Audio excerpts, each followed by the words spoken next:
EDG.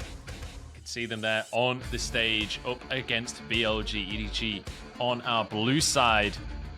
And weirdly enough, the overlay is red on the blue side and blue on the red side, but it is what it is. Viego and Renekton going to be banned away, and Ezreal taken off the board as well, interestingly, with Lee Sin and Varus banned by BLG. Yeah, and this is where we are starting to see like more and more of teams kind of seeing what they think the meta is. We saw a lot of high priority on Ezreal for Series 1 yesterday. Now we're starting to see EDG think Ezreal's kind of really strong again. However, it does leave the thresh open here, but it looks like JJ is going to go back to the Udyr kind of to try and test it that he looked really good on in spring. So keeping that more tank focused and, you know, fast clear here for EDG. Yeah, I just want to clarify in case I've confused anyone now. The reason they're red and blue is the team colors. I was just making a joke, but I realize it may not have been that obvious. It looks like, I'll move back to the draft now. It looks like the Rumble will be locked in. One of the most contentious junglers of MSI, I think it's fair to say, and a Karma alongside it. This is something that's been seen a lot over in NA. Yeah, so the reason we've seen quite a bit of Karma is that she like helps quite a bit.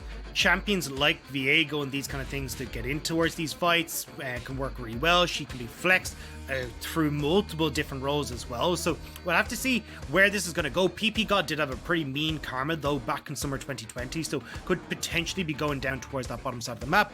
Whereas when we look on the opposite side, it is going to be the Kai'Sa and the Nautilus coming through from EDG. So already we're seeing EDG kind of setting up again for this team fighting composition. A lot of control towards this early game on the bottom side of the map as well, where you can have Mako set up for these plays with the Nautilus. So again, like classic EDG, right?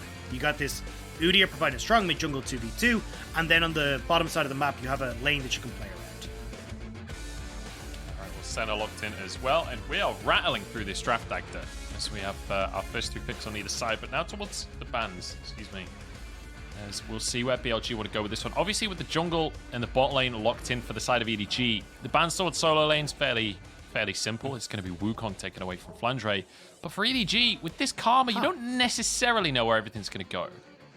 I actually thought BLG would be eyeing up a Wukong for themselves. Because when I look at the BLG composition, they need something to try and provide that engage tool, right? You've got a Karma, you've got a Senna, you've got a Rumble. Like, you want something that just says, hey, look, press or here, Rumble, press or here, Senna, and get that big combo off. But it feels like right now, they're kind of missing that. So in my eyes, I was thinking, right, we're either going towards Wukong or maybe the set in the top lane. But by taking away the Wukong themselves, now it kind of says, okay, maybe they're still looking that set for their first pick here, but still feels a little bit odd in kind of limiting your own options there in the top lane.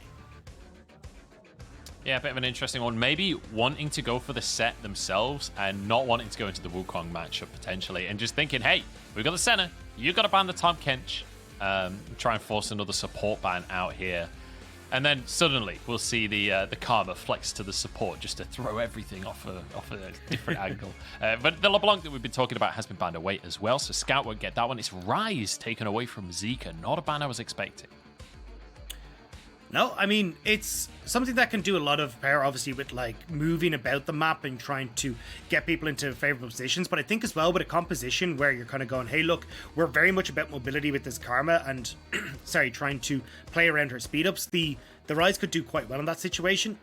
But I think already, as you can see, the set coming in here for Biu, we're already talking about how you need someone to kind of be that engage tool and set up for the 2 ultimates between the Senna and that Rumble. And you got the set to do that perfectly now. Jace going to be the final lock in here, as it was the Gnar and the Sylas. And I just want to say, ladies and gentlemen, we get Scout, Sylas. Oh, it's too beautiful. This guy's a machine on Sylas. I'm so excited to watch it. It is going to be that Karma down in the bottom side, though. I was expecting it to be a Karma mid. And in fact, actually, it might be the set mid instead of on the top side. So Biu has the favorable matchup into the Gnar. This is really nice from BLG. It also gives Set a super favorable matchup in the mid lane, so I like this flexibility here, and it feels like you've now actually played in towards the strengths, right? I mean, we talked about Zika, who not so much stepping up as a carry for the team, but has been a facilitator. Well, Seth fixed that perfectly. You've got Bilibili on an aggressive lane that Weiwei can play towards as well, because the Jay should have control of that top side of the map. And you just kind of abandon the bottom lane to a certain extent, where Aiming and PP God will just be looking to farm up and keep themselves safe with the invisibility and speed up that comes from Senna, and the shield and the speed up that comes through from the Karma as well. So it actually makes it a pretty difficult lane to gank, as long as they're staying safe from potential dives. Yeah, you don't quite have the gobble up from Tahm Kench, but you do have a lot of move speed, you've got a lot of shielding, a lot of healing. So potential that this could be a real nice game from BLG. However, a lot of playmaking on the side of EDG, with the Sylas and the Kai'Sa for your two premier carries in that of Scout and Viper. It does feel like EDG have a lot of tools at their disposal to try and make things happen. And I have to say, I'm a little nervous about the top side, because Bilibili playing the Jace. Yes, he is a very good Jace. He can dominate lanes. But Jace is one of those champions in the LPL that we see many players be a little too aggressive on, because he can dominate a lane and perhaps overextend a little bit. And guess what Bilibili's kind of known for a little bit? Is being real aggressive and overextending. So we'll see how that's going to pan out across the top side. We see the crowd is ready. We're going to jump onto the Rift here. It's game one between EDG and BLG as we take a look over the Ruins Doctor. Yeah, we're still seeing that Conqueror Rumble being the most chosen here for Rumble Jungle, not going towards that Dark Harvest, but still going to give a heap of damage coming out. And especially for Rumble in this matchup, where I personally love Rumble into like super short range compositions and super short range AD carries, because you get so much use out of the ultimate. Like the equalizer can separate fights so well. Even if there tends to be a lot of people like all congregated around one area, you can get a lot of value out of it.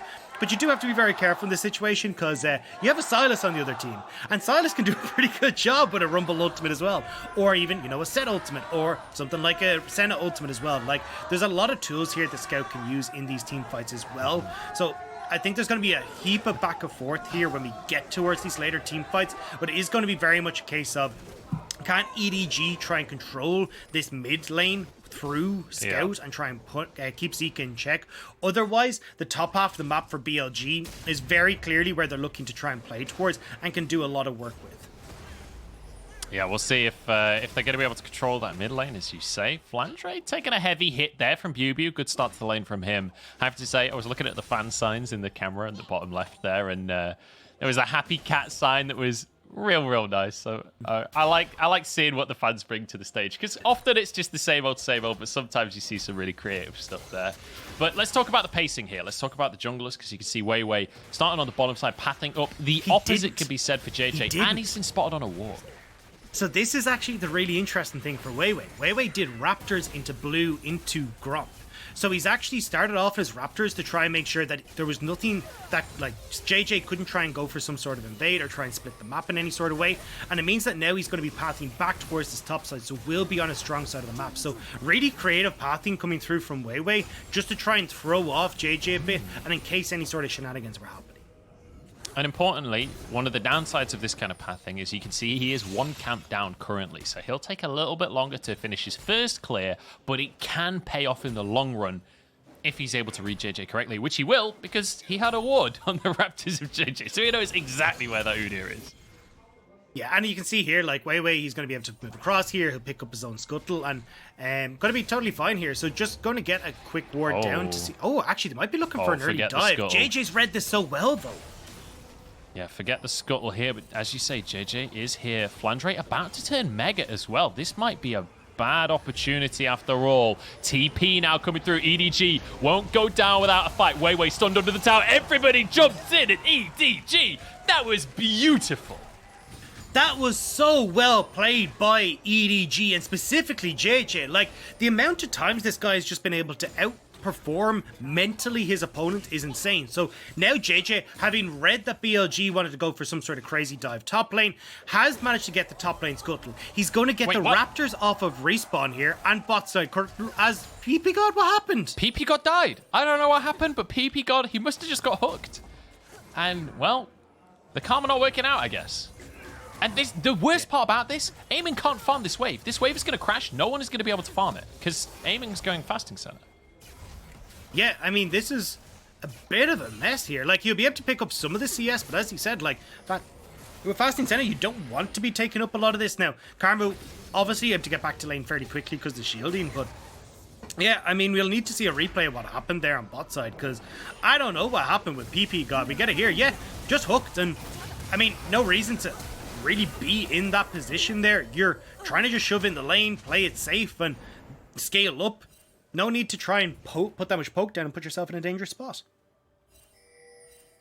Yeah, a bit of I'm not gonna lie. Look, PP God, brand new team, first game, steps up, gets hooked at level 2 in the lane. It's not a good look, mate. It's really not a good look. He had a rough split last time as well, and I'm sure I'm gonna get plenty of hate on Twitter for saying nasty things about PP God. But look, his last split really didn't look that good, and now in his first game, it's not a good way to start things off. But hopefully it will get better from here for him as Weiwei going to continue his clear. He has been spotted out by that Scry's Bloom, I believe, though, so they'll know exactly where he is. Drake is onto the map, though, Dagda, and it feels like EDG, with these early kills, surely have the advantage for that.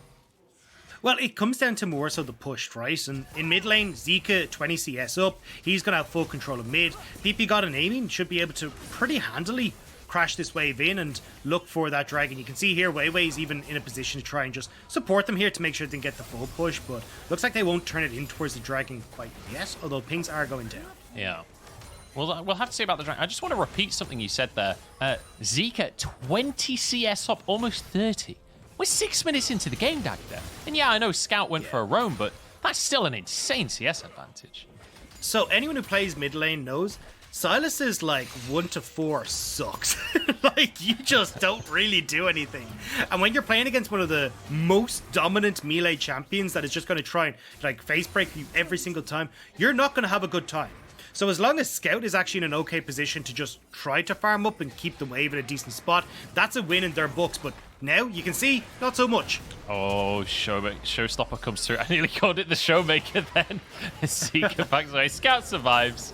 It's all going to be fine in the end. But good little attempt there from BLG. But Weiwei not level 6 yet. They can't quite make it happen. There's a stun into the wall. Bubu's in trouble. Does get the Thunder and Blow to keep himself safe. I mean, either way, apart from that mid lane play, EDG are doing phenomenal, right? You've got the 20 CS deficit top lane, yes, but you are also the Gnar. So the fact that you've been able to prevent that dive, you're not really giving the opportunity for Bubu to get more of these turret plates. I think you're actually doing pretty okay as Flandre. Bot side is going great for EDG. The big thing I want to see is JJ now, though, playing towards his top side like we're seeing right now. Trying to make sure that he can actually be able to help Scout and Flandre for anything that Weiwei wants to go for. Because 6 is about to be hit by the Rumble, and that's where these plays become so much more deadly. No flash available for PP God. Looks like Viper and Mako aren't going to pull the trigger. They're just going to go to the bot side, collect this CS instead. But play towards the top side here. Weiwei's here. Equalizer goes down, and sure, Mega Gnar. But that's going to be a mega barbecue for Weiwei as he just burns him to a crisp, and they can make a play towards some plates on the top side. Oh, now and actually applying the bottom side as well. JJ's been caught. That's going to be the slow there. 1 or 2 more autos do the trick, but he is Udyr. So it kind of doesn't matter if you've got any CC, because he's completely invincible. Big mistake from Flandre on the top side, though. This was something that we actually kind of hinted at in our death segment, was he just overextends sometimes. Like, JJ is in the opponent's jungle. They know that Weiwei is not there, so he has to be on that top side of the map, and going for an aggressive trade like that onto Bubu when you know Weiwei is going to be top side just is going to, well, it's just asking to give gold over to the opponent. So not really sure what Flandre was thinking there, and does end up netting a nice bit of gold over towards Weiwei on this Rumble.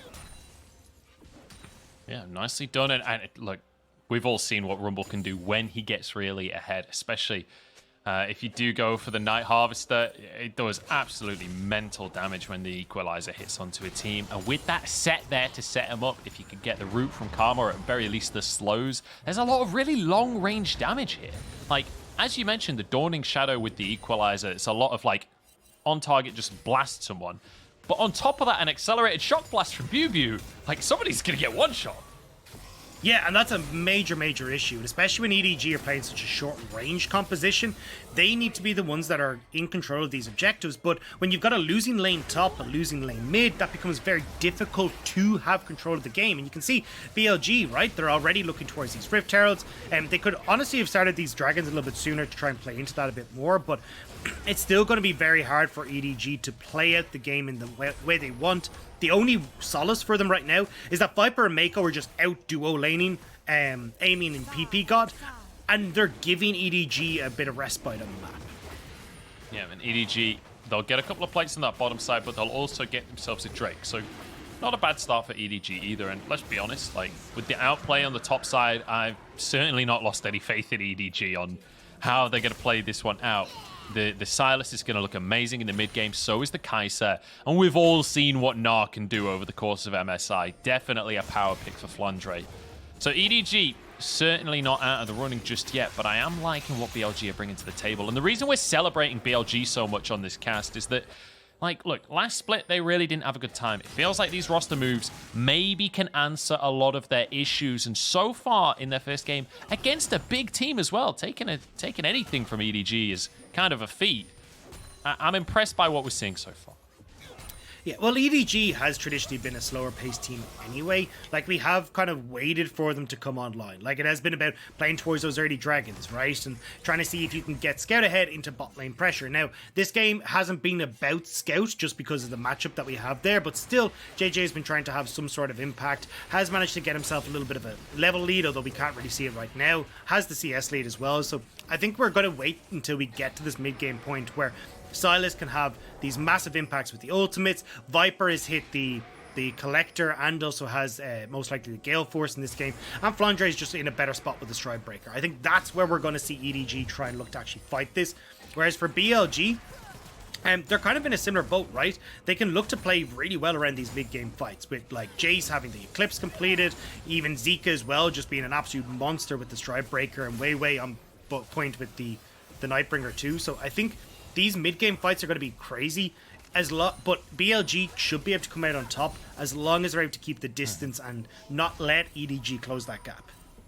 All right, we're going to see BLG play from range, and then suddenly Zika will find his window and not play from range anymore. That's the way that BLG wins the fight, whereas EDG, it's a little bit more standard, a little bit more what you would expect in terms of how these fights will go down. JJ does grab his Gromp as Wei has arrived on the top side of the map. There's no one here to defend, and a Herald will be dropped. This should be the tower taken, and this will be first tower of the game if they can finish it off. But actually, with JJ here, with Flandre arriving as well, I'm not sure this tower's going to go down. Might be defended. One more auto would do the trick, but the tower survives for now. The stun comes out to BBU, equalizer down. His Mako is arriving too. Flash forward, but he hooks a minion. There's a depth charge onto BBU. This is surely a kill. Flandre grabs it in the end in favor of EDG.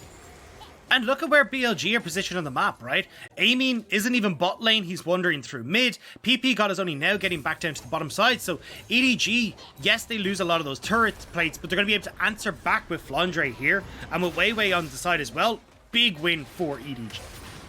And again, we see BLG make a proactive play towards the top side, and EDG read them like a damn book. It doesn't feel like it's fair at this point. It feels like they're using map hacks or something, because everything BLG have tried to do this game, EDG have had the perfect answer. And I think that's been the most impressive part of EDG from Spring Split, was just their ability to, specifically JJ, to read his opponent and understand, what does my opponent want to do right now? How do I try and counteract this? And you can see it coming to fruition here. Turns around that initial gank on towards the top side of the map. Now you get him playing up towards the top side to turn around the Rift Arrow play as well. Now, tower does go down, but it's a lot later and with a lot more gold going over towards EDG before that occurs. So, as you said, a fairly slow start to things as we slowly but surely head towards the 15-minute mark here. And we do have another Drake coming up in a minute, and importantly, it's going to be a Cloud Drake Dagda, which means we get some good souls here. We get either an Infernal or a Mountain Soul. Souls worth fighting for. EDG have one Drake in their pockets already so far. Now, the question I have for you, Dagda, is, are EDG going to be in a position to just snowball these? Because sure, they've got 3 kills, but in terms of gold, we're just even right now. So I actually think it's fine for EDG right now. the one dragon they have in Lu is kind of a bit of a godsend. Because when you look towards EDG's teleports right now, right? Scout and Flandre both have theirs up. They can give over one Cloud Drake, look to focus on either the Mountain or the Infernal Dragons afterwards, and instead use this time to get control of the map. Like, Flandre, go out towards this top tower. If BuBu sticks around, hell, bring Scout up as well. Go for a dive onto the top side. It looks like they're actually going to be doing this as well, as BuBu's now in trouble. Don't even need to dive if BuBu just face checks the tri-brush instead. That's his flash on cooldown. No TP either. You've got to expect that's going to be a top lane tower here taken by EDG. Important to mention that BuBu did manage to finish off that top tower that we saw get really low earlier on since the play. He managed to get the first tower of the game. So EDG will only be answering with that tower. But in the meantime, BLG do get the opportunity to get onto this Drake, like you said. This is more important for EDG, though, getting down these towers. Because remember what we talked about, right? It's actually very similar to game 1 that we saw in our last series. EDG with the short range composition need to be the ones that are in control of objectives. Because if it's BLG, they can play at range, they can poke with Karma, with the Senna to a certain extent, especially with the Jace too, and just consistently kite out EDG. But if BLG are the ones that have to enter in towards Baron Pits, enter in towards Dragon River, that's when they're going to be face checking in towards Flandre, Scout, Mako, and it becomes way harder for them to deal with. So for EDG, get down towers, get that vision control. That's what they need to prioritize right now. BLG getting the push in the bottom side. We'll see if they're going to be able to prioritize correctly across this game, but EDG right now prioritizing the Rift Herald, and obviously with BLG down in the bottom side of the map, there'll be no contest here, but there could be a dive on the bottom side, but Viper, he knows that's coming. He's got well out of dodge. He's all the way over at red buff at this point. So it could well be the tower going down in this bottom lane. Although I will say, Senna Karma, not the strongest at pushing, but I think just with no contest, they should be able to get it anyway. Hang on a second, Zika. That's not a great spot to be. No, the Fountain's really not a good spot to be in general. And now you've got the Rift Tower coming in towards mid lane, and again, crucial towers going in favor of EDG. Yes, you will trade this for bot lane, but it made for a bot tier 1 you will take most days. It's Flandre! Oh, what a play from Flandre. Just locks him up and takes him down. See you later, BuBu. That'll be a tower guaranteed. Maybe even more if they want to push for it. Yeah, I think they're just going to back away now. Like, they've gotten so much gold. You've got the entire top side of BLG that went towards JJ. Flandre's gotten 2 towers plus a kill for himself there. Like, and you've got more kills going the way of Viper. Like, this is where EDG are starting to get control of the game, which is going to be so crucial for them. And you can see here, Scout doing a great job of hovering off the side, hits the Everfrost slow to set him up, and even nicking away Zika's ultimate to make sure he's too far away from home to have an escape. Yeah, very nicely done there by Scout. Playing it beautifully to make sure Zika is caught out of position and basically making him out of position for the catch. The minion wave will be thinned out here by Viper, so BLG don't get to answer in that mid lane. So let's have a quick recap, because we've got Dragon coming up in 2.5 minutes here. The gold lead slightly in favor of EDG, but it's only 1,000 right now. In terms of kills, though, they're the ones leading the charge. They're the ones having advantages in these plays. Doesn't feel like it's come into a massive advantage just yet, but it does feel like the long... Oh, wait, JJ. He's Udyr. He's fine. He's got phase rush. He'll just sprint back out. You can literally walk into 3 people, and it's completely fine because Udyr. But now, threatening a dive on this bottom side. Weiwei's still here. Zika just desperately trying to clear the wave, but it's not going to happen, I don't think. Equalizer available for Scout as they're looking for the dive onto Zika. Here we go. Everfrost goes wide. Equalizer not going to do too much either, and actually Zika walks away from this one. Tower will go down. Mako gets a hook, and BLG are out of there. The tower secured. Flandre still going in. This is a bit of an and ah sort of fight here. Flandre just throws a boulder and walks away. Yeah, but look at BuBu on that top side, right? He's going to get a lot of damage onto his top lane turret. May just about get it down, although going to be a close one. But either way, yeah, Flandre going way too far on that one. The play had already been backed off of. You can see Scout had already started his recall as Flandre is trying to make that play happen. But it will be top bot tower going down. Some nice vision going in for EDG on that bottom side. Whereas BLG will now get control of the top, which isn't quite as strong with Dragon in a minute. Can he get it? Oh, he just got in position before JJ could get the blast cone. That was real close. BuBu greeting for the Gromp, but he gets away with it. And by results-based analysis, we can call that a correct play. Yeah, definitely the just about working out for him, but now you got Bubu who's going to be late towards this dragon, right? 50 seconds on it. You've already got full control here for EDG. They've got the river. You're going to be able to get these deeper control. Though as I say that, Scout will probably have to TP in to try and keep that control over the river, because otherwise, we can have BLG take back this vision, look to poke from afar, and make it really difficult for EDG to contest this dragon. That'll be the challenge. 30 seconds, and we'll see if BLG can execute on exactly that. There's a soul there for Senna, but aiming, not interested, looking for mid priority instead as the whole team moves on in. Good little tag onto the Viper there. But it is going to be EDG that are in position on the Drake right now. So BLG, it's going to be difficult for them to play from range like you're talking about. And when you look at their roster, Zika's sort of the only one that can even consider face checking. Zika's leading the charge here. Is Hook. Oh no, he sidesteps the hook, goes onto PP God instead, but he will survive for now. Zika having to get himself out of there with the Stride Breaker. They will just very successfully disengage there. There's a couple of ultimates used on either side. And I don't think BLG are deterred just yet. They're going to go for another attempt as they move into the river here. Dragon trying to be burned. Wei has Smite available, walks in, but he's too late here. Zika now looking for CC. JJ over the wall. TP coming down through from Scout to re-engage this one. Mako gets a hook on into PP God once again, but he's pulled back into the fray, and Zika gets the first kill. Showstopper goes through. Flandre forced out of the back of the play, and Wei going deep, but he's got a stopwatch for himself. Viper taken down, and BLG, they make their way onto the scoreboard as they take the fight 4-0. Yeah, you can see the power of the heals, shields, and everything else that is on this BLG side. This is a Serpent Fan game if I've ever seen one, because the ability for BLG to disengage with the Karma, the Shurelya's Reverie, heal up with the Senna, and find everything else is amazing. And they're just turning towards this dragon. They're going to be so healthy thanks to all the shields and the healing coming through from Amy. Wei just blasts the equalizer. He's like, right, we just gotta burn through this bad boy. Just immediately slaps his ult at the Baron. Everybody's here. Baron will go down. This is a very different BLG from Spring. This is decisive. This is clean. This is beautiful gameplay from BLG. And this is what fans were excited about. This is what they wanted to see. Now, has been a little bit shaky coming through with some of those early plays, but these team fights have been spectacular. And you can see, like, even though everything in the kitchen sink was thrown by EDG, you've got the ability to kite back so well with this composition from BLG, keeping the carries safe. And when all you've got is JJ and Scout funneling all this damage in towards Zika, in towards the tankiest member on BLG, they're going to be fine.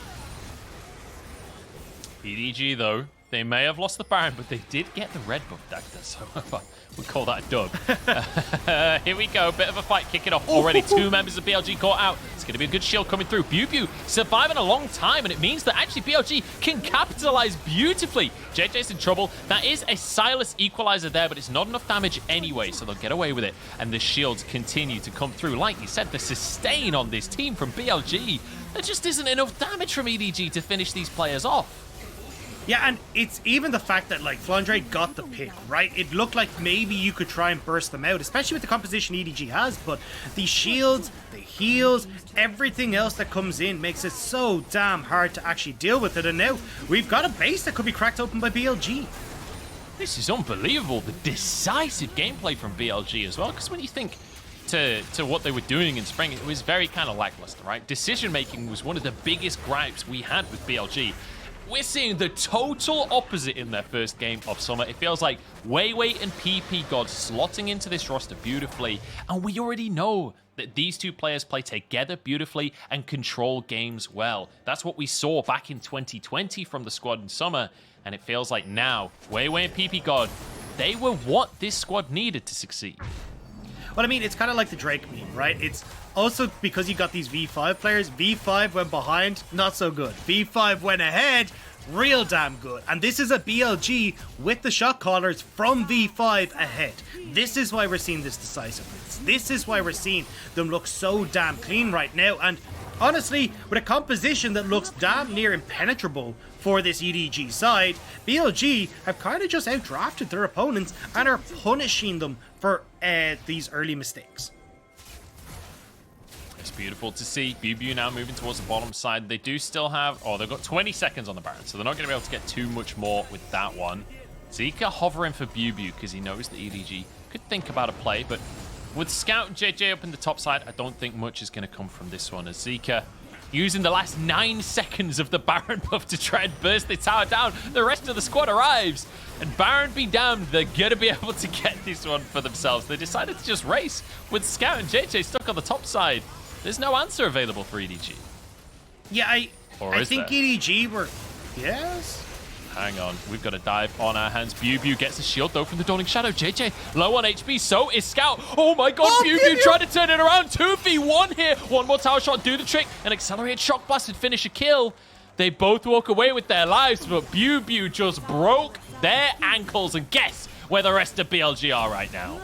Hey, I mean, if you see that opportunity to just run down the base after BBU makes that spectacular play, now they can get this inhibitor. You've got BBU's TP to bot lane to set up that wave as well. BLG can punish Scout and Flandre for not being able to, JJ and Scout for not being able to finish off the BLG top laner.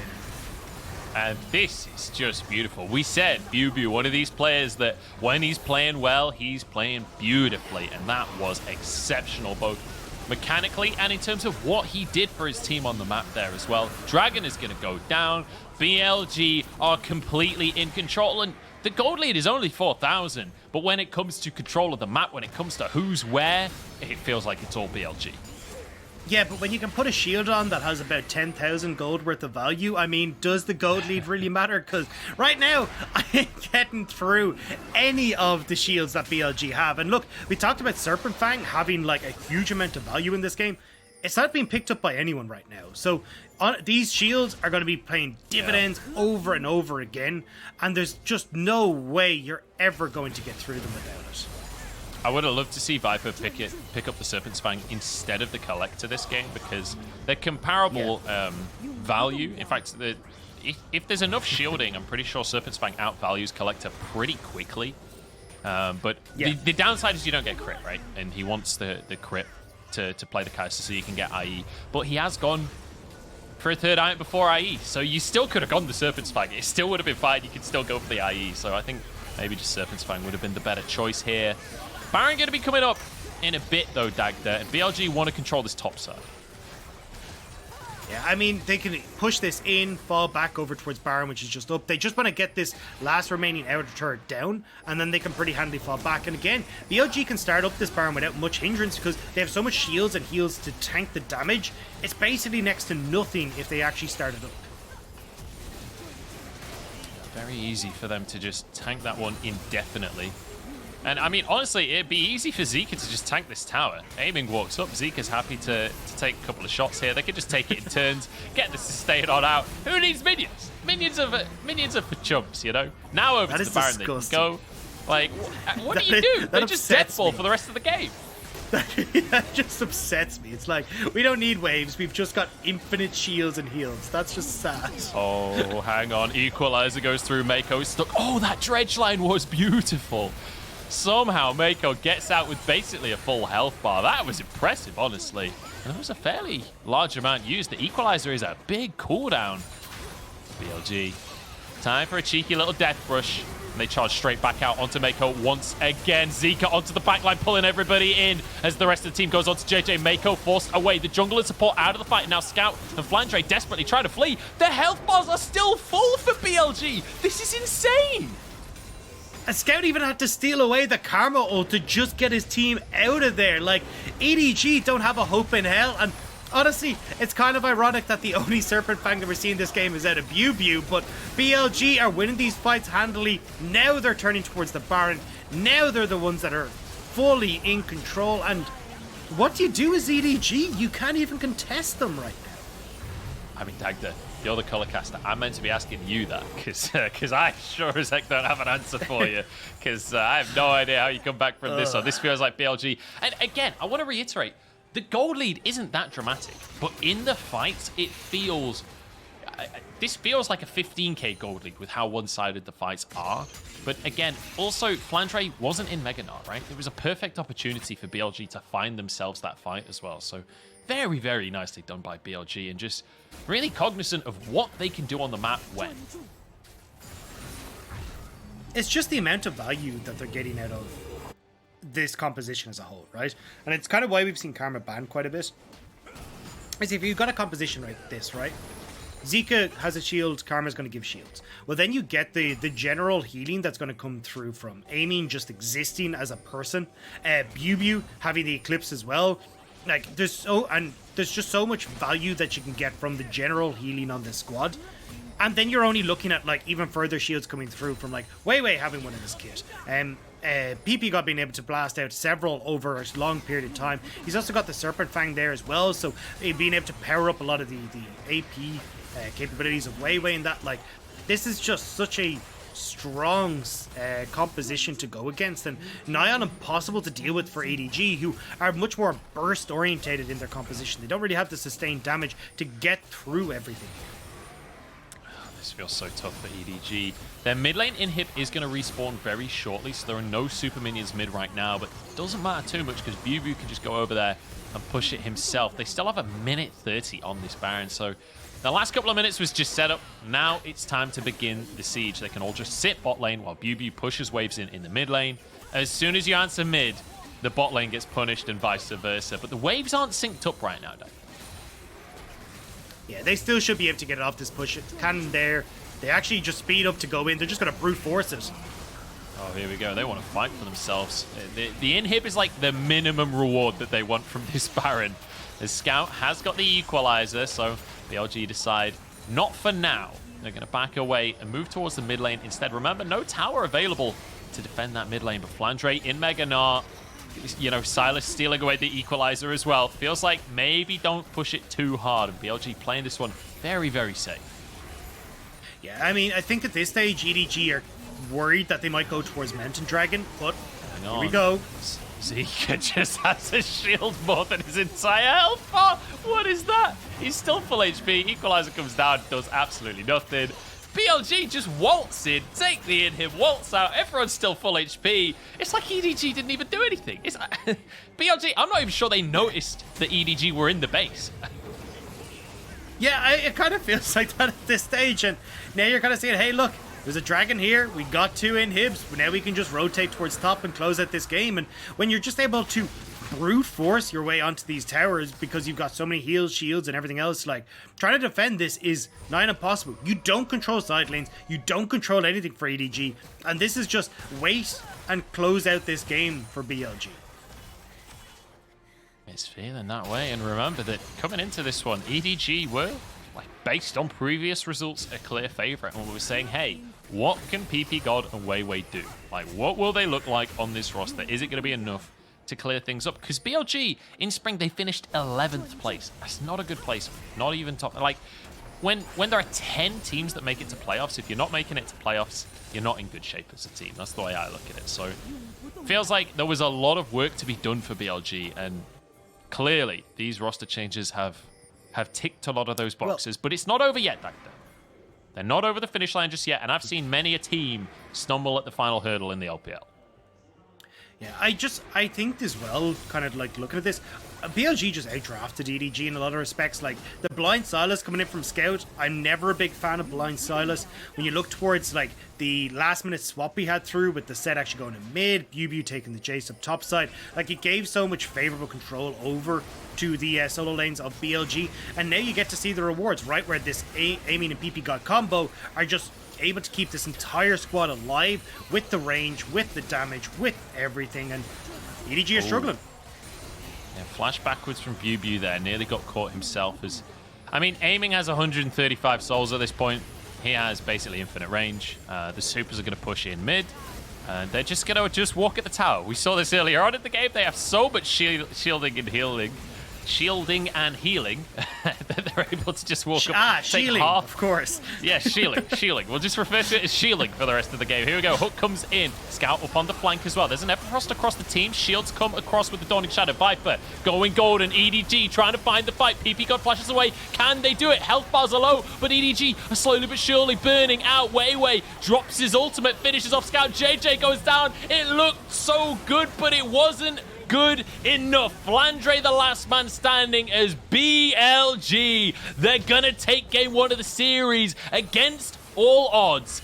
BLG are gonna make this upset happen for themselves in week number 1 of the summer split. In their first game onto the Rift, BLG make a statement and take down EDG.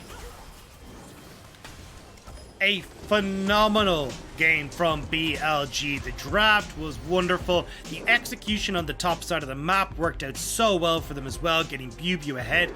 And from that point, they just looked absolutely unstoppable. And this is a BLG now that I think a lot of teams will be looking at and going, okay, we see you. We're going to have to pay attention to this roster now. And, you know, like, the whole time I've been casting the LPL, BLG's not been looking so hot, right? There was 2 weeks in spring at the start of 2020 that looked real good, and then it's been a bit of a disaster since that point. But now we see them take it down EDG. And, you know, this whole time I was trying to figure out what the name meant, what BLG stood for. And it's Bilibili Gaming, but that didn't make sense to me. But now I'm seeing it. Now they're gaming. Oh God! I thought that was gonna go somewhere else. But no, that's all. But they're gaming real hard. They're true gamers. But I think the biggest thing for this BLG side was I loved what they did in the draft. I loved the flexibility that we had there with the set going in towards the mid lane. It felt like it threw a wrench into the works. But I think for EDG as well, like hard forcing this like super burst heavy combo with like super short range when you've already got to see like the Karma that's come through, you got to see the Senna that's come through as well. It really didn't feel like a good idea to me. There's a couple of ways you can try and play against this, is like go like pure side lane, just completely avoid this mass of shielding and healing, or you can try and go for more consistent damage, so you're not just getting all that damage absorbed by the shields, the healing comes through and then they're totally fine to re-engage afterwards. But it felt like EDG kind of just opted into playing what BLG wanted them to play, and then finding themselves kind of stuck at the hard end of a lot of the damage that was coming through from BLG's side. So I think overall, when we get to draft 2, we may see different things coming through from EDG, specifically banning the Karma. But other than that, BLG played that spectacularly. Apart from some kerfuffles in the bottom lane, I'm going to say, with PP God having some missteps. Other than that, Zika looked wonderful on this set. BLG again looking super strong in this carry role in the top lane. And Wei finding a home for himself as the jungler for this BLG side. Yeah, and for me, I think Zika's set was one of the highlights of this composition. Like, obviously, he had a lot of sustain to back him up, right? But clearly knowing that, clearly being confident enough to be able to go forward and use that sustain. Like, there was multiple moments where we saw like Flandre and Scout and Mako kind of testing him, like stepping up and sparring a little bit to see if he would give ground. He's like, nah, mate, I've got 19 shields but I've got plenty of shielding behind me. So he just keeps on walking forwards and doesn't give an inch of ground. Really beautiful stuff coming out from BLG, and really exciting to see that once again they're coming in with a very clear strategy. Clearly this is something that they've practiced and have down to a T. I want to know what else is in the strategy book. I mean, you know, obviously if this all gets through the draft, just play it again, obviously, but I don't expect that to be the case. Where do they adapt from here is my question. Yeah, well, I want to hit on a little bit more kind of what you said about Zeke on the set, because when we look towards like Zeke in spring, he definitely kind of slotted, although we said we like the Zoe, we like these assassins, he definitely slotted into that facilitator role a little bit more, right? Where we're seeing him play a lot of the Twisted Fates, the Gallios, these kind of things. And it feels like when we're already kind of talking about, you know, Wei and how playing towards this guy, he can actually step up to be another carry. I think if you got someone that's willing to be a facilitator on sets, on Gallios and Twisted Fates, this could be the way that BLG is now willing to play, and just have Wei step up as the actual carry rather than Zika, who can play this more facilitator style, because I think the set worked perfectly there. Yeah, well, I said I was excited. to see what BLG could do today. I did not expect them to start this series 1-0 over our third place team in the LPL. EDG have to book up their ideas, pull themselves together before we head into game number 2. We'll see if they've got what it takes right after the break.